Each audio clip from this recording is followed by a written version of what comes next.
There are by-elections taking place in Kenya, but the sad thing is that violence has erupted in most parts of the by-election. And this has now made us understand that Africa has a long way to go when it comes to the issue of democracy and election. A lot of people have been attacked in the by-elections in different counties and wards in Kenya. And several people have been injured. Some are critically injured, vehicles burnt, people beaten, destruction of properties because of the by-elections that are ongoing. I'll play this video for you to see it for yourself. Gachagwa's party is accusing the president's party of sending goons. The president's party is accusing Gachagwa's party of sending goons. This party is accusing this party of sending goons. At the end of the day, Kenya is in chaos when it comes to this by-election. And this is coming to just give us what we may expect to see in the 2027 general election, where Kenyans will be heading to the poll to either confer or re-elect William Ruto as the president of Kenya, or they will sort to change him to elect someone else, depending on who the voters want to be president. There have been several injuries. Some people were actually beaten to a point where you cannot describe. I've watched horrible videos coming from Kenya in some of the counties and wards. This is not who we are, and this is not what Africa should be. Kenya has been noted to be an epitome of democracy when it comes to the changing of the president. But of recent times, it seems that some people have decided that Kenya will not be known for that its name, for peaceful election. That they have decided that it is tribal politics that will play and divide tendency. While the president of Kenya is looking at Kenya becoming a Singapore in Africa within the next 5 years, some other individuals are seeing it as a means of bringing this president down, making sure that they destroy him because they don't want him to be president. That's not what is playing right now in Kenya. Without no vision, no policies, they are just there. Ruto must go, Ruto must go, one term, one term. What is the options you are placing or you are putting on the table? No option. Ruto must go, Ruto must go. Their only project is Ruto must go. You greet them all. Good morning, Gachagua, Ruto must go. Good morning, Kalonzo, Ruto must go. Good morning, good morning, Matakore, Ruto must go. So at the end of the day, is it that Ruto must go, or is it that you have a policy and a project for Kenya? And if care is not taken, if these leaders are not called to order, they may incite people and Kenya may descend what it used to be in the early 2000s or 2007.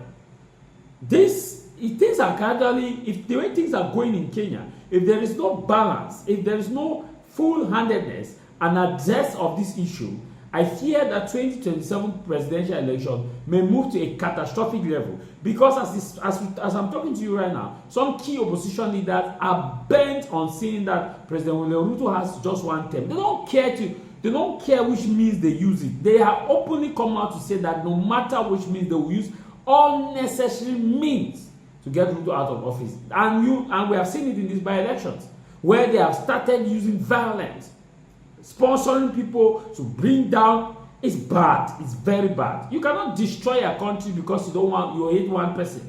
I think that if you hate Ruto, campaign fairly. Tell your people to vote against Ruto's party. That's why many people will live to respect Raila Amolo Odinga. Raila Amolo Odinga will remain the most respected Kenyan even in the next 1,000 generations to come. That name Raila Amolo Odinga will still stand tall for what he has done, for his calmness, for his decision not to actually seek violence, but to seek peaceful resolution in election dispute. Gachagua is bitter because he was removed by Ruto. He's bitter. Kalonzo is also bitter. Matakore is bitter. You had a good number of them. They are bitter. The former cabinet secretary of Uhuru Kenyatta is bitter. Watch this video. Want to crossover to Nyamira, which has 3 wards electing their MCAs, and property of unknown value was destroyed and scores of people sustained injuries as chaotic scenes overshadowed Thursday's by-elections in Nyamira and Machakos counties, fueled by allegations of voter bribery. In Nyamira, vehicles suspected to belong to close allies of National Assembly Majority Whip Silvana Sosoro were torched in Nyamaiya ward, while in Machakos, Labour Cabinet Secretary Alfred Mutua was ejected from a polling station in Mumbuni. Kamau has the results.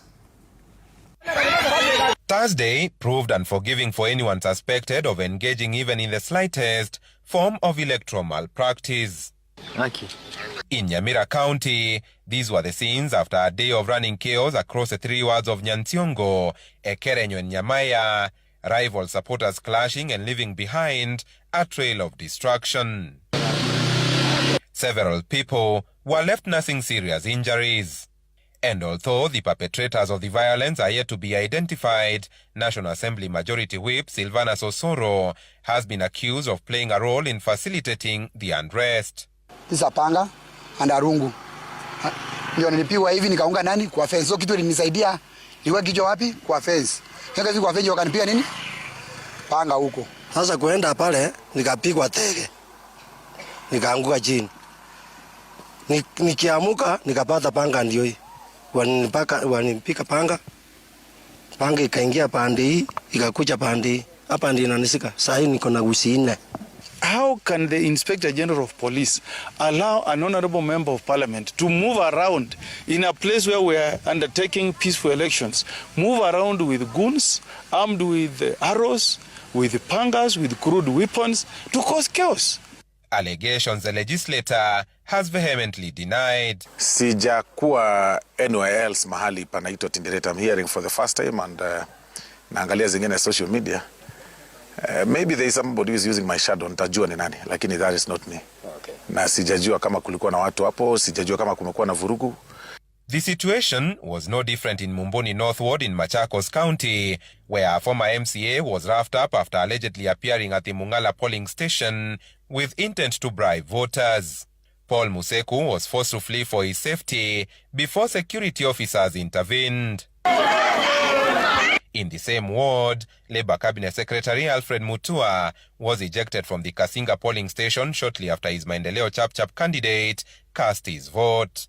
Kuna watu kadhaa wamejaribu kupeana pesa leo asubuhi. Kuna hata waheshimiwa wengine wanaofanya kazi kwa serikali ya Wiper hapa ya Governor Wavinya Ndeti, na hao wananchi wameweza kuwakamata kwa sababu wananchi wamechoka. So far hatujapata mtu akibribe wananchi, but kama kutakuwa naye, we need solid evidence, we need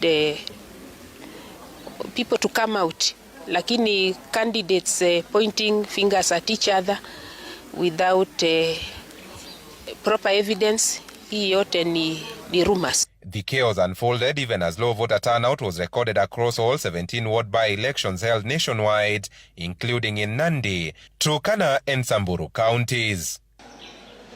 Kamau Mwangi, Citizen TV.